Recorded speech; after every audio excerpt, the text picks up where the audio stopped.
Welcome, everyone. Great to see you all here. So my name is Johanna Bastian. I'm a regional manager at PMU. And this year we have started a project together with ECFE, the Evangelical Alliance in Ethiopia. They got around 25 million members in different churches. And we work together with them to build peaceful societies. And we also work on post-conflict trauma healing.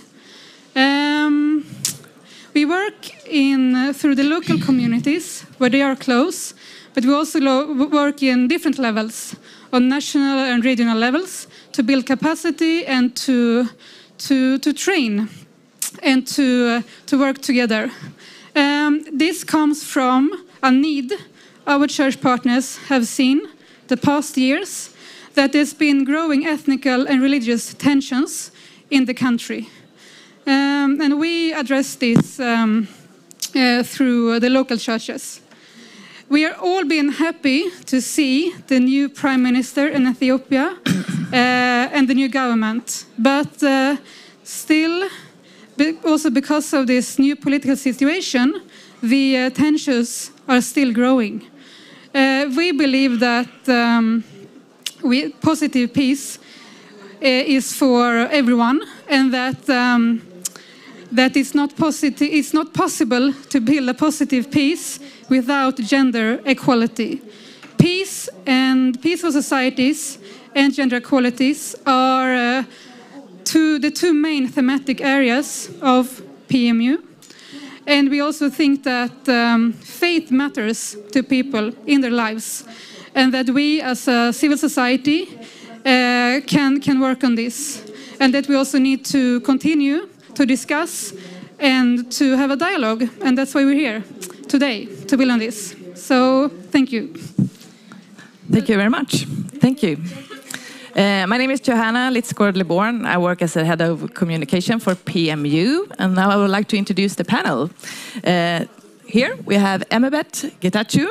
You are the country manager in Ethiopia for Life and Peace Institute, and you actually came straight from Ethiopia, arrived yesterday.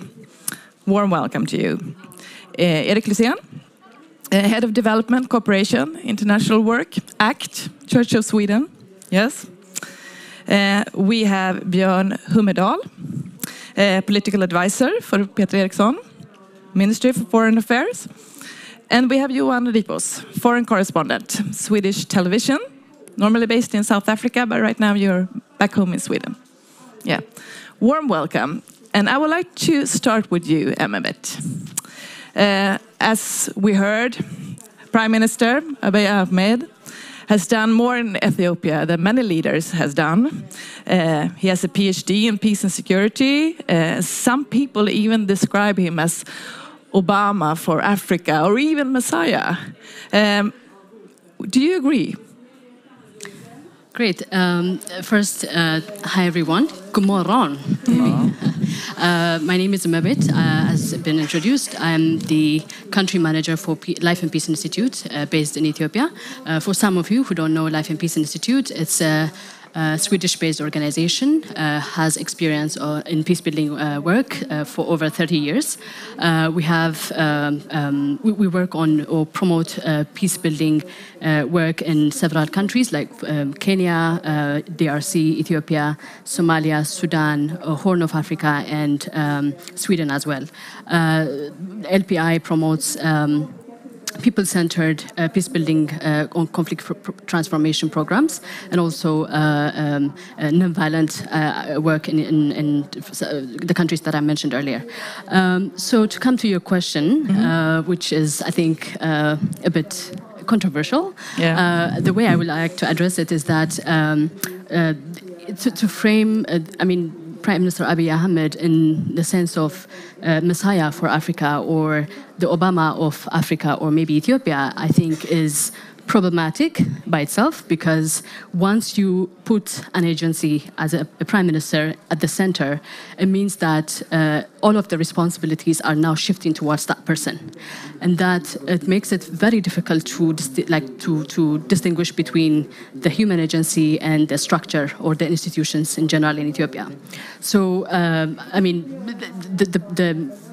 problem now that we see in Ethiopia, like the last 1 year, has been positive, but also a lot of uncertainty has been witnessed in the country.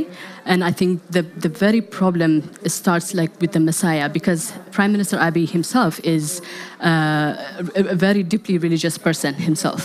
And that by calling him a Messiah or the Obama of Africa, it's like I said earlier, puts him at the corner, at the center, and it's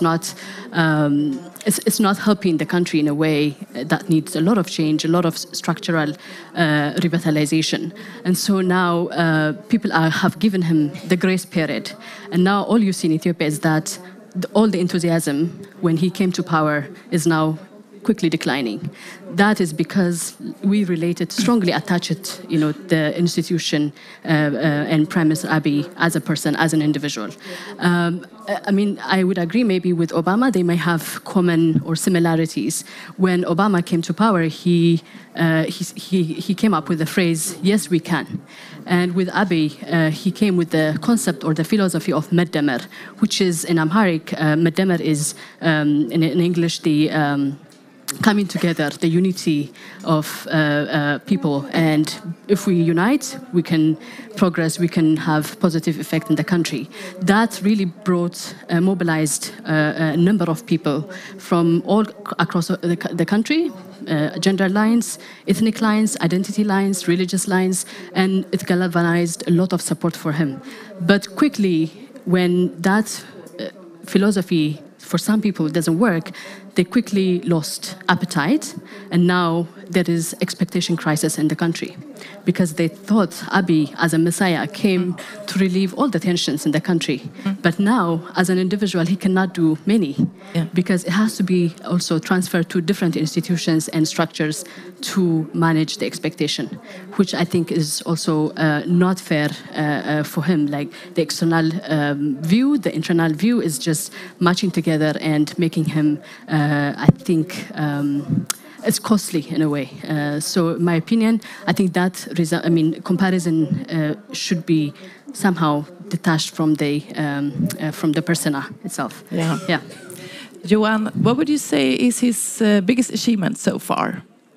I mean, apart from the peace process with Eritrea, he's done opened up the political space in Ethiopia in a pace that nobody really thought was achievable. It took a lot of people just were very surprised that this happened, and I think he's also shown the way of a new African leadership in a fantastic, encouraging way. That's been an inspiration for people around the continent. Actually, I hear his name flying around. But I would also agree with you that the honeymoon seems to be over now. When you come in with such a rush that Abiy Ahmed did, it's sort of you have to run into that wall, and it seems to be there now, where he rather needs to be careful, thoughtful, and this is a far more complicated issue than coming in with a torch. Yeah. Do you agree about the peace agreement? That will be his biggest achievement? So one thing I would say about the coming to power of Prime Minister Abiy is that the greatest thing that we saw was the political willingness in the country. Like, he is willing to do what it takes to change the narrative that Ethiopia has been having for a long time. So for that, he extended the olive branch to Eritrea. He came out with the extending, let's have peace. But then for some who argue that actually the Eritrea-Ethiopia relationships, even the predecessor of Prime Minister Abiy tried to approach Eritrea. But now Abiy, so both Eritrea and Ethiopia have, or maybe at the leadership level, they have a common enemy, which is the TPLF at the top of power for many years. And now when President Isaias thought this is a good opportunity to kind of attack or maybe discredit TPLF, then I will come and unite and sort of bring peace to both countries. But in fact, now when you see the reality that the peace is at the top level, it's not really coming at, I mean, it's also people to people, but then that's not expanded, that's not being institutionalized, and that is a lot of criticism, not from Ethiopia, but also coming from Eritrea as well. So that peace mediation, I think that can be contested in this different context, but I'll say maybe a couple of things in terms of the political willingness that Prime Minister Abiy came and kind of brought to Ethiopia. One is that the openness, the democracy, not only democracy, but the open society that we see today in Ethiopia is one, but also he extended his support to also bringing people to Ethiopia. For example, the more than 10 armed groups have been invited to the country where they were fighting from outside and contesting the government in Ethiopia. And also, the government now provided 45,000 amnesties to individuals who were prosecuted in different aspects, and now that's a very positive step.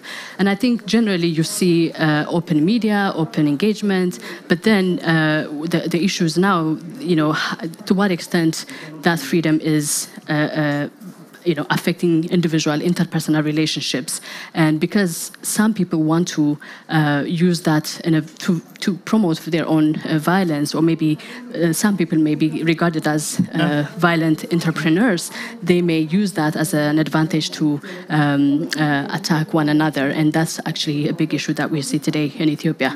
So I agree with you that there is a lot of change and positive progress in a way. But yeah. Eric, Ethiopia is one of the poorest countries in the world. More than 80% of the population lives in rural areas and feeds on small-scale agriculture. Half the working population over the age of 15 lives on less than $3 per day. So the situation is really, really hard. How do you get people involved in peace building when they daily struggle for their own survival? Well, it's a good question, of course. The livelihood issue is the most important topic for most people in Ethiopia, and that's why we have our partners, the Lutheran Church, the Pingstmissions, having 9 million members in the country, working with their development arm. And then the focus is very much on sustainable agriculture, farming, on natural resource management, all these day-to-day issues that makes a change in people's lives. Where also the focus is very much on women and women empowerment in these income-generating schemes. But since it's sort of community development programs and projects, it's relatively easy to add a peace-building component into these holistic community development programs. And that's exactly what we are trying to do now, together with our partners, Pingstmissions, the Lutheran Church, the Orthodox Church, but also with the Interreligious Council and the Islamic Affairs Supreme Council, to coming together for a bigger proposal on peace building, where we will work together in all the different provinces, where we will step up from these livelihood programs to add a peace building element because of the situation, because of the analysis that we just heard from Enibet. Because we have these ethnic tensions and divisions now in local communities, and that also affect the development work, of course. Without peace, you won't get sustainable development. And these are affecting these local communities that we are supporting throughout the country as well. The problem also with the ethnic tensions and divisions, you have that also within the churches and the church structures. And it's not only sort of an issue at the level of society, it's also within civil society and within churches. So in that sense, it becomes a survival issue also for the churches and the other faith communities that they deal with this. So peace-building activities is equally important for the faith communities themselves. It's not only a good for the country, but rather also in order for the faith communities to thrive, they need to deal with it. Conflict transformation, reflecting theologically what it means to work for social cohesion and reconciliation, why that is important, why that is a core calling for the churches and the other faith communities. Björn? Yeah? Ethiopia became Sweden's first aid country in 1954. Been there for a long time, and even before that, when you read up, missionaries been in the country since 1860. So long involvement in the country. How is Sweden involved in currently affecting Ethiopia and the peace building? What are we doing? Thank you. I would first say that I'm the political advisor for the Minister of International Development Cooperation, not the Foreign Affairs. Right. So just to be clear. But I also want to like to start a bit broader. So for this mandate, we said that democracy is one of our key issues for the foreign department, and for Peter Eriksson, that's the Minister of Development Cooperation. So we see a trend globally that democracy is backing. More and more people living in repressing regimes all over the world. So what we said is that we are going to be at places where the democratic development are going backwards, but also seeing on examples where countries are going forward in democratic development. And here we come to Ethiopia, where we see a positive development for quite some time, and then we said, let's put in an extra fund for this development, to support this development and be part of that from the Swedish government perspective. And key in this extra means was to support the civil society in this peace process. So I like the headline of this seminar, because this is key for our involvement in Ethiopia. So civil society's engagement in the peace process, but also institutions, as you said. It's very important that the institutions are developing and are coping with this new process. So that's also one of the areas that we said. So civil society, but also institution has to be part of this peace process. For our general development cooperation with Ethiopia, we also look into livelihood. This is a very important aspect of our cooperation with Ethiopia. So environment, climate change, livelihood, and peace process is our main issues in this country. So yeah. When you travel in Ethiopia and even in other countries, we talk a lot about the young people. There are a lot of young people. What do you see? How are they involved in the peace process? Well, I mean, I would say it's a dramatic change that is going on in Africa, in many countries in Africa, different stages.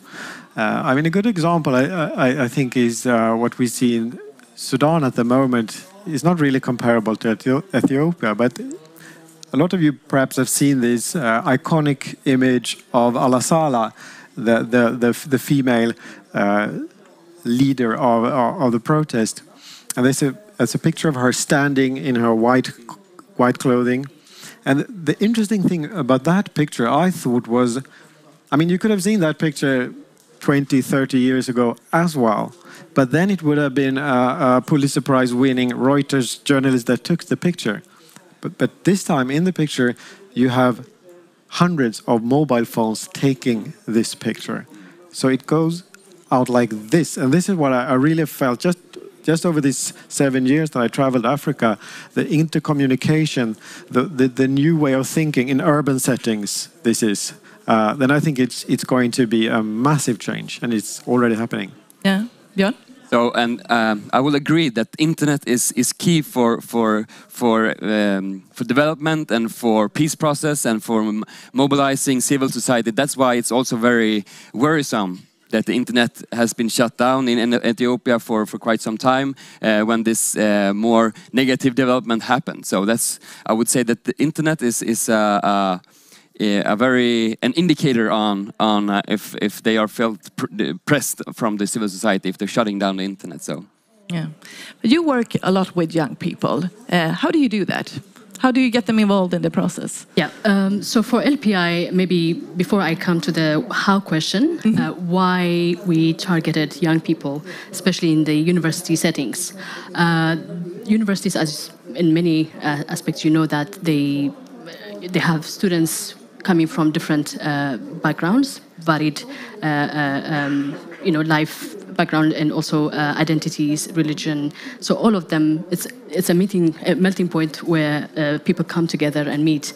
And this is very young population, and universities really are a good place to target youth groups, especially to engage in transformative, peaceful, and peace-building activities. So 10 years ago, we started a work with Addis Ababa University, which is the pioneer universities in Ethiopia, and we work with our closest partner called Peace and Development Center. So together with them, we developed this concept or idea of sustained dialogue program, where you can put students together and have an interactive sessions throughout the year. And based on their topics, based on their selected issues, they come together to discuss their different issues. I mean, like ethnicity, religion, and varied points that they want to raise. So that throughout a year, that means people interact from different communities. For example, one person from Gambella might have a different opinion about someone coming from Amhara region. So that ethnic tension or the learned perceptions, thinking kind of unlearned in that process. And so people listen to each other. The students, come with different ideas, and throughout the process, they develop relationships. And that's the main point of the Sustained Dialogue program. And through that process, they come and not only sort the different perceptions they have, but also, have friendship when they even leave university. So that experience has been really relevant to LPI and also our partner.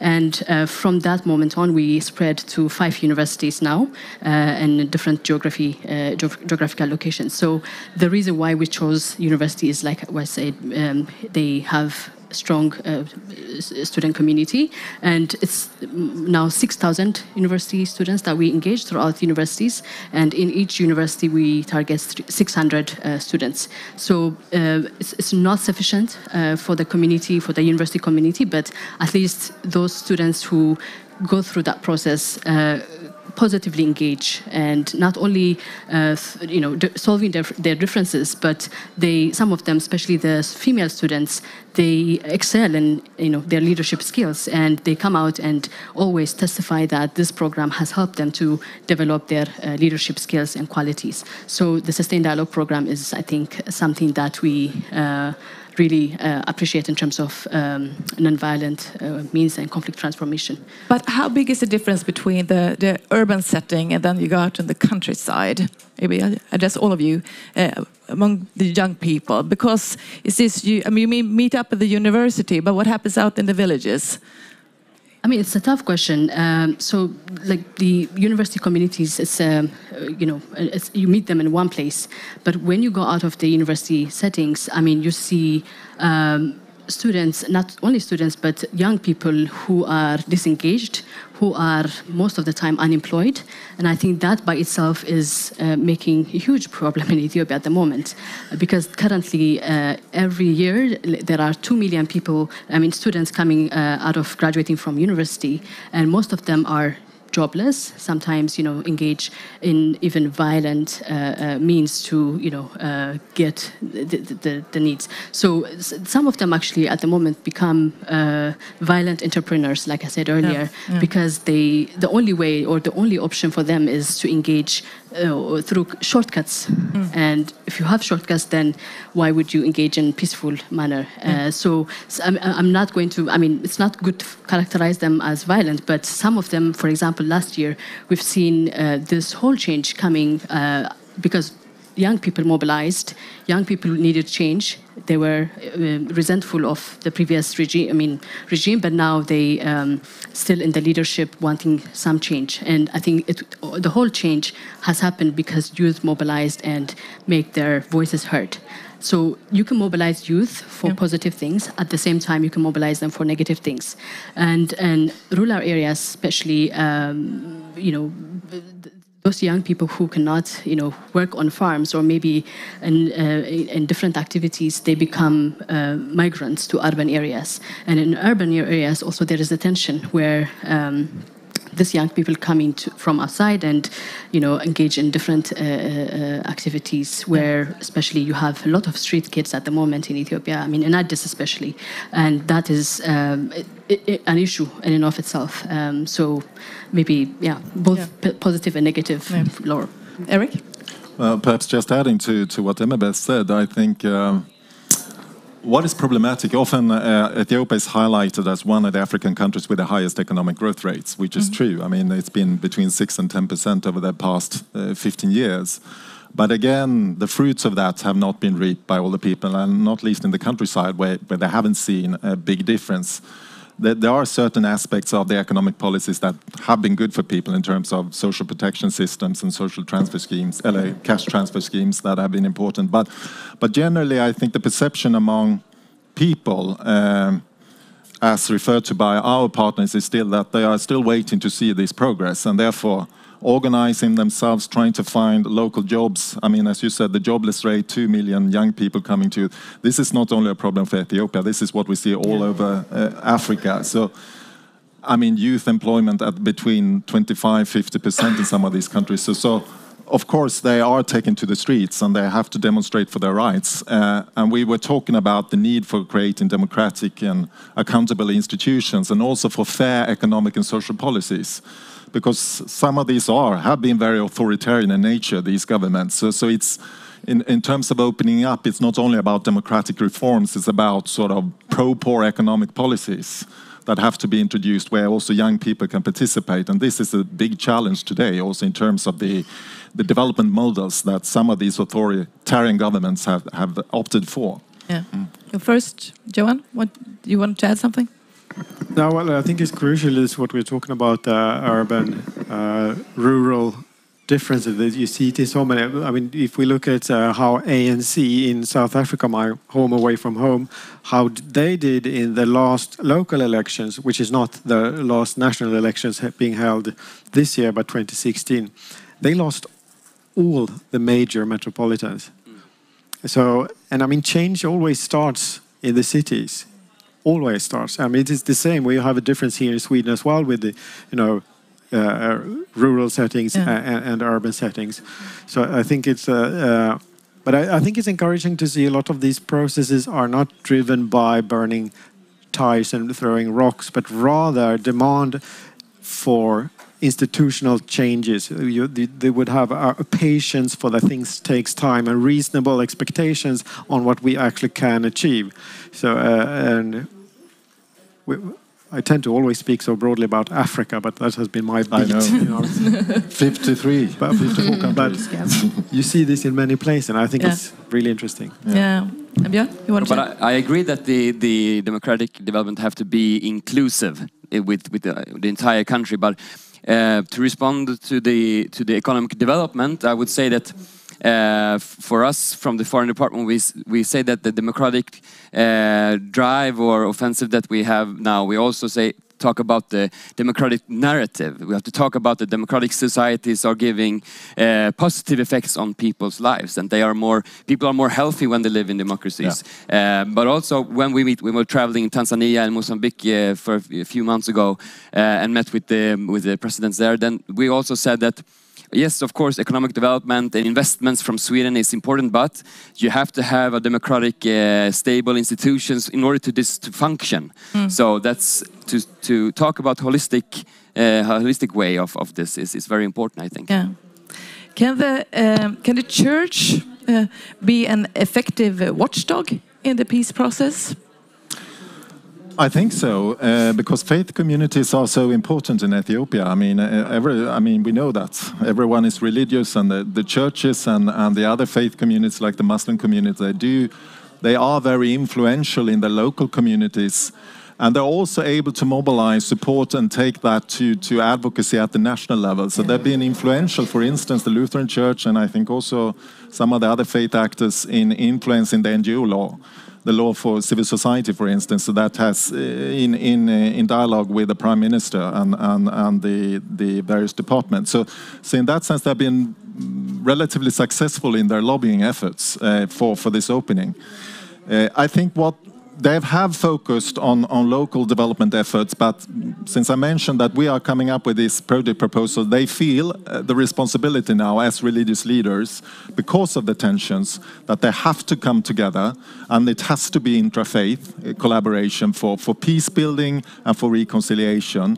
And that also includes elements of advocacy towards local government authorities, but also at the national level towards the government and politicians. So they feel as a religious institution having a lot of leverage and influence in the country, they must take that responsibility now. That is sort of the feedback that we receive from our partners. So in that sense, I think they are ready to step up, because they also see, I mean, the dire consequences of if the country will disintegrate. And now it's really a question of stabilization. Will it happen under the prime minister or not? So, and we're perhaps coming back to that in terms of his legacy. Do you agree, Johan? That's what you see when you travel around? Well, I mean, in Ethiopia, the church maybe hasn't been the torchbearer for change, but they are a stabilizing factor in the sense that they can cross ethnic lines, they can work for a better society without having a political slur, sort of. So I think that would be an importance, and that you can see in other places as well. That's where I think the church can and actually do a good job in many places. Yeah. Half of the cabinet is actually women now, which has been headline news all over the world. Would you say, what kind of impact can you see that among young women or women that you meet? I mean, the 50% women cabinet is, I think, in my opinion, and also generally in Ethiopia, is an impressive move, in my opinion, because you start from the president, you go to the different ministers who occupy key positions in the current cabinet. I think, one, it sends a signal that Ethiopia is ready to move towards gender parity, at the political level, and I think that political willingness that I earlier mentioned is also being reflected in taking this kind of decisions, very key decisions. However, I mean, some of the the women have now. I mean, if you go to at the very local level, what is the gender relationship, the gender dynamic in communities and society at the national, also, but at local level, that has to change. Not now. I mean, gradually it will have to change. But this is like the symbol or the signal that it sends that women are included in key positions, and those women are actually in those positions are responsible to changing the lives of girls and women at the very local level. So the way I see it is that this is a big opportunity for these women who are at the key positions, but also for them to take responsibility to work with different women organizations. And also, for example, there is Ethiopian Women Lawyers Association, where they have been really fighting for women's rights. And there needs to be a deliberate working relationship between these organizations and those at the top. For example, the Minister of Women, Children and Youth is a woman, and also you look at the Minister of Peace, holding that position, key position. You look at the Supreme Court, where the judiciary has been led by women, but also you have in the upcoming elections there is a woman at the election board. So all these actors need to really work together with different local organizations, tackling gender disparity in the long run, but also in the immediate term, they need to also work, hand in hand on how to eradicate the gender imbalance or disparity that we see in Ethiopia today. So I think there is extreme positivity towards that, but also we need to be also careful on how we manage that relationship and how we affect change in the long run. So that's what I would say. But generally, this is a very positive move, not only at the local level but also internationally. It sends a strong message, especially to African leaders, where there is a lack of gender parity measurement. Yeah. Adding to that, I think the openness that we have seen from last year as well has opened up for our partners to focus on rights issues, and talking about human rights and specifically sexual and reproductive health and rights is something that they can take up. That was always very difficult. You could never talk about rights even in a local community setting, because you always had the presence of local government representatives, and they would see to it that you won't talk about rights. Now you have these opportunities. You can be explicit about having training courses on sexual and reproductive health and rights, which our partner, we are working together with a theological institute that have training courses for community leaders and religious leaders. And then they are talking about gender-based violence. They're talking about leadership positions for women. and the relative taboos and silence that have existed on SRHR, sexual and reproductive health and rights, and that is possible to talk about that. So now you have that space, and that's important to remember. A second aspect of gender equality is these community development programs that I've been mentioning. The bulk of the participants in these programs, it constitutes of self-help groups. They are women. And there you're sort of fostering a democratic culture because they elect a chairperson, a treasurer, a vice chair. So in that sense, they assume responsibilities. And what we have seen over the past 10 years is that they are also voted into local decision-making structures. So in that sense, also from below, we can see things are happening. And now with the opening, and if that will be stabilized, I think that will pay off also in terms of getting more women into leadership positions. All of you, we've seen the ethnical conflicts actually been worse and worse. And just 2 weeks ago, big things happened. What do you think is going to happen now? You had a year here, there's everything been working fine, and now it's, Björn. No, but I think this is the biggest challenge for Ethiopia, and I would like to hear more from you, of course. But as we see it, he hasn't really dealt with this tension from what we see it. So this is a very interesting or very important aspect that he has to work with. And I also think it's very interesting that you talked about, Eric, about the ethnic conflict within the church, which this is, I think that this is also a key for the church to work with. I totally agree with you. Examples from Rwanda there, where this was not handled in a good way, of course. So I think that this is the ethnic conflicts is a key for the future. Yeah. What do you say?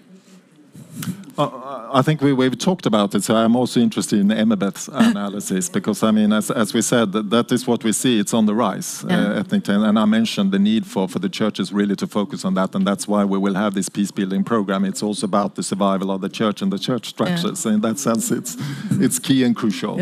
You actually described it yesterday, that you said before neighbors could meet up and you drink coffee, and suddenly you actually doesn't really do that anymore because of the ethnical conflicts. Can you describe that? Yeah, I mean, ethnicity has always been there. Identity issues has always been in Ethiopia.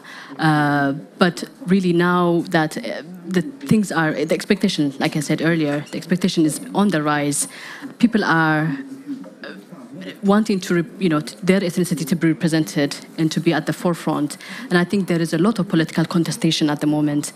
And I think that, coupled with the expectation that I talked about earlier, is that people want to engage in that the ethnic agenda, and everyone, I think it looks like a card. Everyone, kind of takes out and play. And I think for me, the underlying causes or the root causes for ethnicity to be festered at the national level can be addressed, because if you provide jobs, if you provide, equity and equal access to different resources, I think that could be, somehow tempered. Because ethnicity, to be honest, it's inevitable. So the way you play it out is, different at different levels. And this actually the polarization, the political polarization in Ethiopia is now increasing the tensions among communities. So one leader can say today, this X group of mine has been disadvantaged, has been marginalized for many years. And the other one will have to say, no, actually, that your ethnic group has been privileged, and our ethnic group have been. So there is a lot of contestation in that regards. But really, how do we move away from this discourse? The ethnic tensions is really a big issue by itself, because we may talk about elections later, but as we approach to elections, everyone, like I said, all the violent entrepreneurs in Ethiopia want to use that as an advantage or leverage where they can mobilize their communities. And especially those actors, the political parties, really want to engage in that discourse. Currently, you have in Ethiopia this nationalism, the growing nationalism. So you have the Amhara nationalism, the Oromo nationalism, Tigrayan nationalism. So it's like colliding with each other. and having different interests among themselves and mobilizing people along that line. It's become a trend, it's become a fashion, but I think there might be a point where we, maybe my optimism is that we might shift away from that discourse pretty soon, but that's a big issue that we're yet to tackle. We mentioned the election. They're planning to be an election next year. Will there be one, you think? So I would like to mention two challenges. One is the election, of course. Yeah. This is a very big challenge for this country, and one of the key things in our new support for Ethiopia was to support the election process. So this is also very key. But also I would say the internal refugees that are within the Ethiopia is also one big challenge for this country, and it's partly within this ethnic conflict. So I think that this was also not something that we have to see to. How do we deal with this internal refugee situation? But of course, the election is also a very challenging point. Yeah, Eric. Well, I think what stands out in the Ethiopian case that still now civic education is possible because of the opening, and it means that you can have large-scale civic education programs, even though you have the tensions there. If you compare with the neighboring country, Tanzania, that is impossible now. You have to find other ways of preparing yourselves for the elections that we also will have in Tanzania, and I think we'll discuss Tanzania in the seminar after this one. So for me, it's quite interesting to compare the different country situations here. Yeah. Then I think it's in terms of mobilizing people to take part in elections is possible, but of course we don't know what will happen with this, the ethnic tensions and divisions, and how that will affect the possibilities to organize free and fair elections. Of course, it's difficult to tell at this moment. We started up this seminar with Obama, maybe even the Messiah for Africa, and he's been mentioned on the Peace Prize next year. And I think I start with you, Johan. Will he receive the Peace Prize? Well, I was guessing for Dr. Mukwege for 6 years. Yeah. When I stopped, then he won. So we know the feeling, actually. I'm the worst person on the planet to guess. I'll ask you, Ahmet. What do you think? Yeah, I mean, for me, yes, Nobel Prize is a beautiful idea. Who doesn't want to have a Nobel Prize?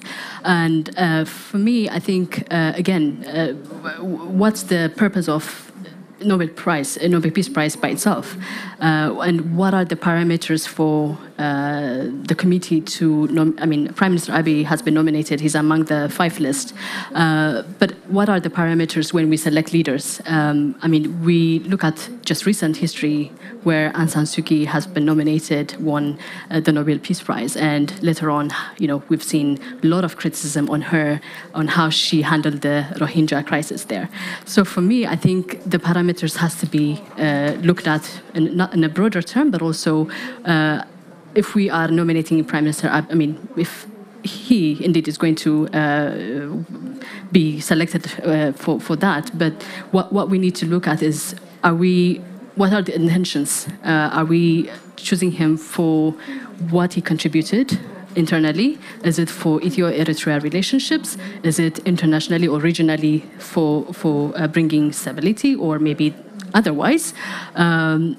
So we need to kind of diagnose all those parameters, in my opinion, and say he is the rightful candidate, and yes, he deserves to win a Nobel Peace Prize. For me, I think he did, like I said, in 1 year,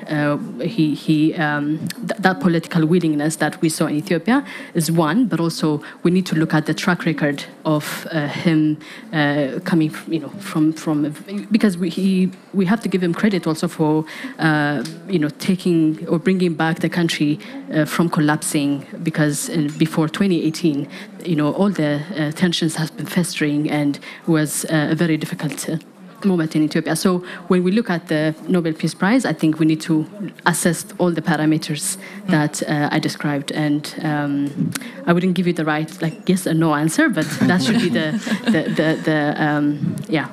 picture we need to look at. Okay. Yeah. Well, thank you very much. Thank you for coming, and we will keep a close look at Ethiopia. Thank you very much. Thank you.